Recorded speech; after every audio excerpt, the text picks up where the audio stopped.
Hello, hello, hello. So we're back. We're ready to go. And so we're here with, it's 10:20 right now. It's December 3rd. And we have Johnny Diaz and Brandon Lara with sports. Okay, guys, get ready to go. Go ahead. All right, guys. This weekend in sports, big stuff happened. Yes. College football, Auburn versus Alabama, the Iron Bowl. Crazy game. Auburn scores in the first quarter. Alabama storms back. They take the lead. It's a back and forth game. Auburn scores with 34 seconds left, I believe it was. And Alabama drives down the field. And then their running back goes out of bounds. The referees call the game. They review it, put 1 second back on the clock, and give Alabama enough time to go for the kick. Which is a 57-yard field goal. So Nick Saban brings in the long distance kicker because his other kicker had missed two field goals already in that game. And he goes with the long distance kicker. Doesn't tell the guys to worry about the kick coverage. It's a long kick. He was hoping it would at least go out of bounds. And then the unthinkable happens.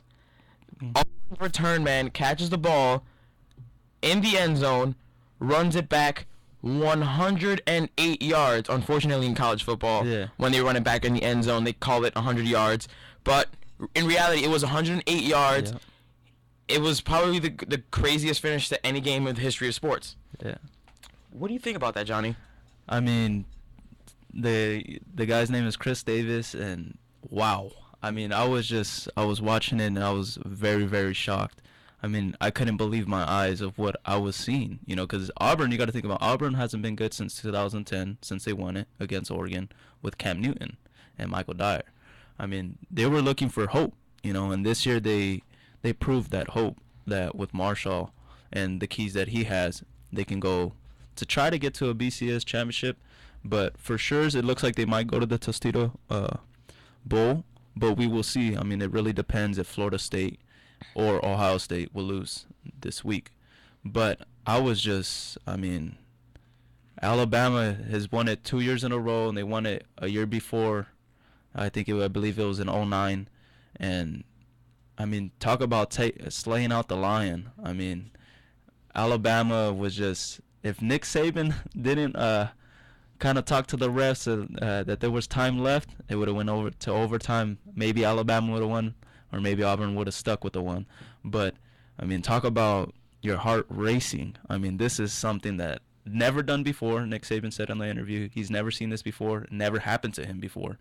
And talk about open up the front door and get something different, And I just couldn't believe my eyes. I mean, it was just an amazing, I mean, I in a personal feeling, I don't really like Alabama because they always win. So it's nice to see someone different this year, to take it, and Georgia was close last year to beating Alabama, but they didn't quite finish, but Auburn got it done, so that's what I'm proud for, This has shaken up the entire BCS standings.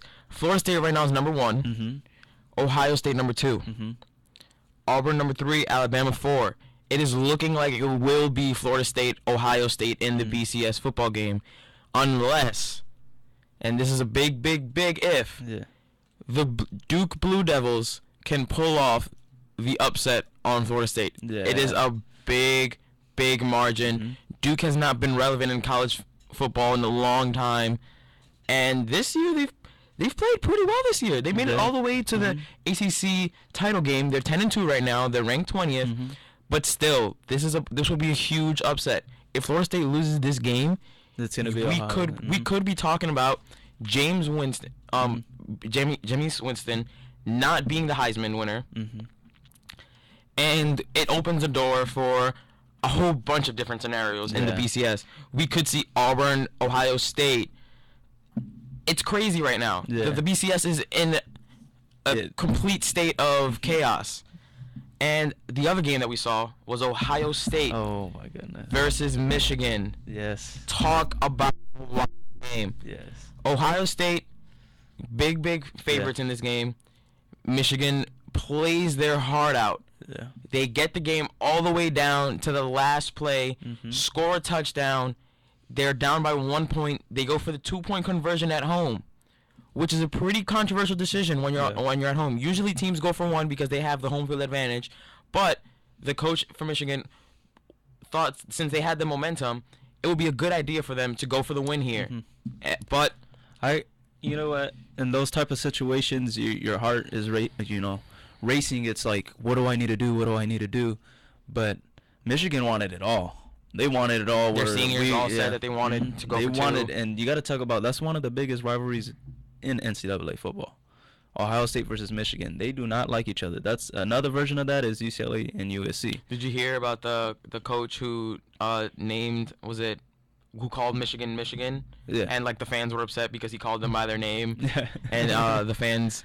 So yeah, this is a really big rivalry in college football. I feel like Braxton Miller had a great game. I mean, talk about throwing 2 touchdowns and 3 rushing touchdowns. I mean, that's wow. That's big. I mean, he was talked about at the beginning of the Heisman. I feel like he needs to get back into the category because he's been. Maybe if Duke pulls off this upset or makes Winston look bad, this could be the chance for Miller. Yeah, I mean, Braxton Miller had a phenomenal game, and I felt the defense did an incredible job. I mean, if they didn't get that interception on that, 2-point conversion, that's it. Michigan would have won right there, and that would have been one known as probably the worst upset until the Auburn and Alabama game happened, and I mean, my heart was racing. I mean, I love the Ohio State Buckeyes since, my English teacher in 2nd grade, she got me into it, and to like that team. And I mean, wow. I mean, talk about, Oregon, what was it again? Oregon, and that was another close game. They won 36-35. It was Oregon versus, I forgot who, but that was also another, that would have dropped down Oregon way down even more. I mean, they also have an incredible team, but that offense.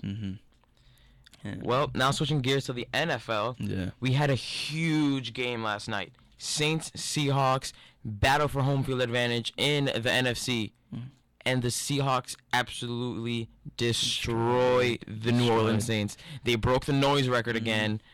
Oh my goodness. And it's starting to seem like the Seahawks are hitting their stride when they should be.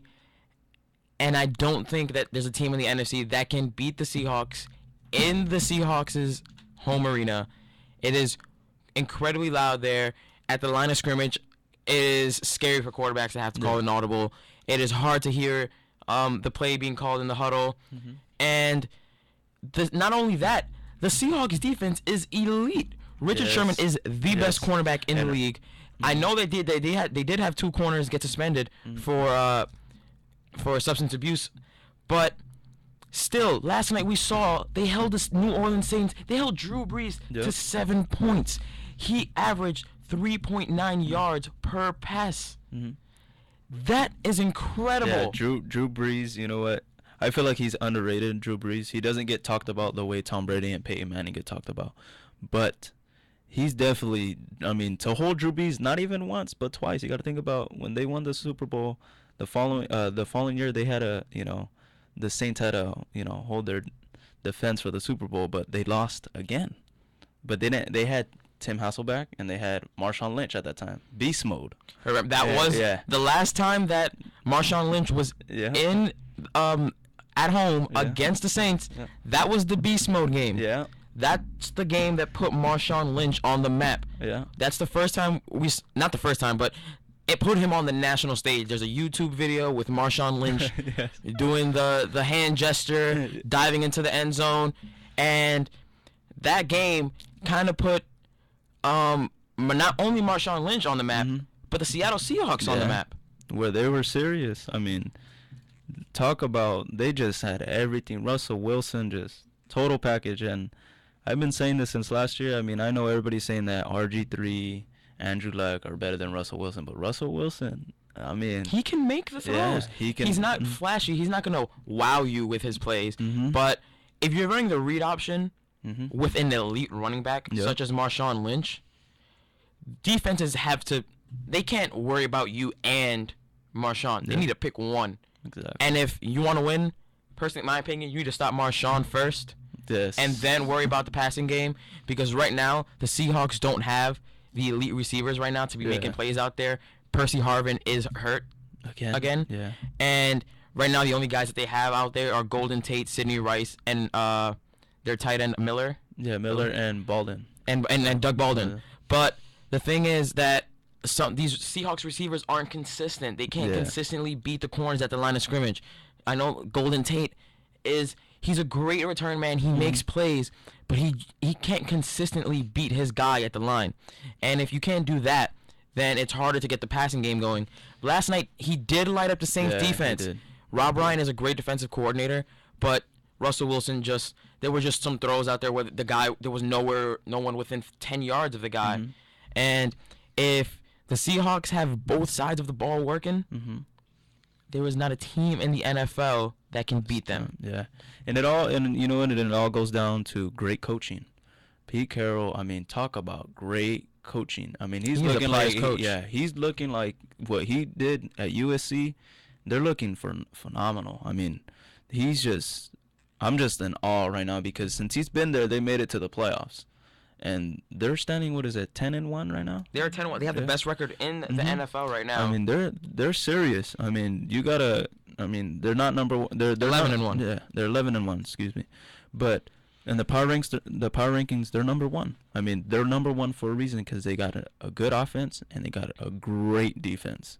I mean, defense creates offense. I mean, you got to think about that because, I mean, Russell Wilson, for being how young he is, to take that role, I mean, that's a great responsibility, and he's doing a phenomenal job at it. He's a really, really good cerebral quarterback. He looks at tape. He learns from his mistakes. This season, he's been really, really good. He hasn't given the ball that many times.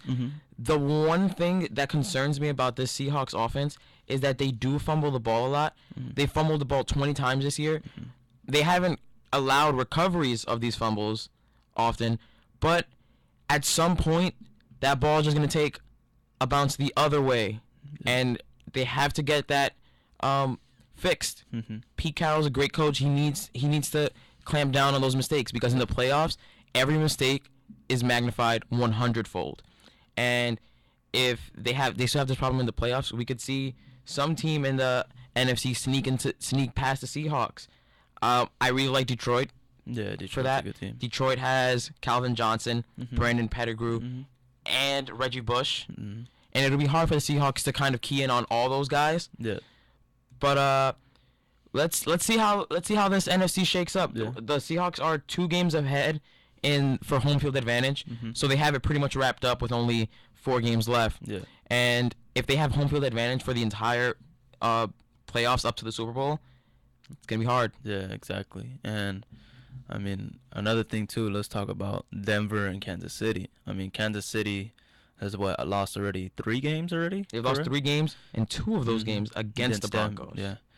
Do you think they're an elite team? Like Kansas City, do you think, I mean, all the hype, they started at 9-0 or 8-0, do you think they are that team that can get to the Super Bowl right now? I will say this about this Kansas City Chiefs team. The Kansas City Chiefs have been talked about as having a bad offense, but the 2 times that they played the Broncos, they lit up the Broncos defense. Alex Smith had 2 good games. Jamal Charles had good games. Yeah. And what we're seeing here is that when they need to make plays, they do make them. The one thing that we need to wait for is for the D-line, their linebackers to get healthy again. And that's probably why they allowed so many points against this Broncos offense. But then again, it's Peyton Manning. Yeah. And Peyton Manning has incredible weapons on that team. They have Wes Welker, Demaryius Thomas, Julius Thomas. And the guy on that team who was supposed to be their worst receiver, Eric Decker, scored 4 touchdowns against the Kansas City defense. That is ridiculous. When you have the weakest link on your offense scoring 4 touchdowns, no one is stopping your offense. Because that is just scary. Yeah, that is scary. And he had that was one great game that he played. I mean, he hasn't been talked about since, Wes Welker, taking his position. I mean, Wes Welker is phenomenal himself, but Eric Decker's like, hey, don't forget about me. I mean, I'm here to do my job too, and he did do that, you know, and Denver got the win, 35-28. So. All right, now we're gonna switch gears to Yeah. basketball. Mm. Big controversy in Brooklyn. Yes. Jason Kidd, Spillgate. He's on the sideline. The Brooklyn Nets need a timeout. Yeah. They're down by 2, and it appears on the tape that Jason Kidd tells the player, "Hit me." 2 seconds later, the player hits him. The drink spills on the floor, and then the Nets are able to call a time, like not call a timeout, but they're able to use the time that it takes to clean the court Yeah. to draw up a play. The funny thing was that there was 2 Lakers players in the huddle with the Nets at that moment. What do you think about the NBA's decision to fine Kidd $50K? I mean, that's kind of like, just think about it. That's very smart. I mean, just to think, like, you wouldn't think any other coach would do that, but then again, that's just something you do not do. I mean, if he would have done it by accident, then okay, that's understandable. But when you're telling him to hit me, I mean, that's a little different, you know, because once again, he didn't have any timeouts, and it's just like he kind of you got to think that fast. I mean, honestly, you got to think really fast to tell him to hit me, so that way you'll get that time. I will say this, that was creative. Yeah. But then there was a coach in the NBA who said that this has been something that's been happening for years. Even in the days of the ABA, Yeah. coaches telling players, or not player, the coach said that he would ask the water boy or just some guy on the bench to knock into him or something, and then the water boy or whatever would be confused, knock him over, and the drink would spill, and then the water boy would see the end result with the timeout. Yeah. But we see that this has been. He says that this has been happening for a very long time, and I wouldn't be surprised because in crunch time you have to get something done. You have to get something drawn up. Exactly. So, and if you need that time, there you have to find some way to get it as a coach. But you wouldn't see the elite coaches in the NBA doing something like that. Nah, You wouldn't exactly. see Pop do that. Yeah. You wouldn't see Tom Thibodeau do that. Yeah. You might see Eric Spoelstra do that. I don't like the Heat. But I'm a Nets fan, and I wasn't too pleased with that. It already made our season look as more of a joke than it already has been looking. Yeah. We've had injuries left and right. Paul Pierce just fractured his hand. Yeah. He will be out for the next 2 to 4 weeks. Brook Lopez has missed a good amount of games. Kevin Garnett can't play every single night because his body just won't let him. He's 37. He's 37 years old already. And the Nets are dropping quick, and they're playing the Knicks soon. And Knicks are struggling. they're both bad. It's gonna be a really tough game to watch to see these two bad teams play each other. New York needs help. I mean, And Indiana right now just lost their second game, but boy does Paul George look good. and I called it since the beginning. Paul You did. George is. I mean, he had a career high, 43 points last night.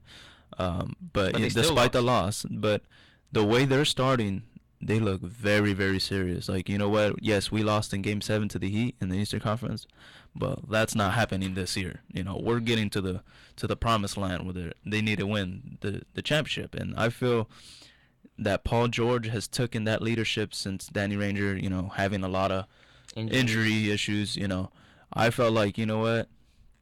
He took that responsibility as best as he can, and he's doing a phenomenal job right now. I mean, Paul George, don't get me wrong, I know Chris Paul's in the lead for MVP candidate. You know, second, I believe it's Paul George or LeBron James, but Paul George deserves to be in that discussion for MVP. Because if he's not on the Pacers, they are not even a playoff team in my mind. No, they yeah, have exactly. an elite defense, but Paul George is their offense. Oh, yeah. Everything runs through him. Mhm. Paul George right now is averaging 25 points per game, 3.4 assists, 6 rebounds, and 2 steals per game. That is ridiculous. Yeah. For a guy who was not even talked about 2 years ago. Yeah, He was the second fiddle to Paul George, but I mean to Danny Granger, and now we see him. He's the guy. Nobody has talked about Danny Granger in 2 years. He's been on injured reserve for God knows how long. Mm-hmm. And if he does come back, wow, this team is going to be even better because Paul George will be able to sometimes not have to play defense on LeBron in the playoffs, and that'll give him the energy to be that guy on offense for all the time that he's on the court. Yeah, exactly. Well, that wraps it up for sports today. We'll be back talking about sports next week, Tuesday. It was nice to talk to you guys again. Thank you guys so much. We're going to take a quick music break. And then we're going to come back with some current event stuff. What should we listen to, guys? Do you guys have a preference? No Kanye. We're gonna say that. No Kanye. You ain't got the answers, Sway. You ain't got the answers, Sway. Nope, Kanye doesn't have the answers, though. Kanye does not have the answers. He thinks he has the answers. He doesn't. He doesn't. Not at all. We're gonna take a quick music break, and we'll be back in like 5 minutes, I want to say. Yeah, we'll give it a 5-minute break. Turn up the levels. And you guys don't mind Japanese music, do you? Oh, well, too bad. I'm playing it anyways.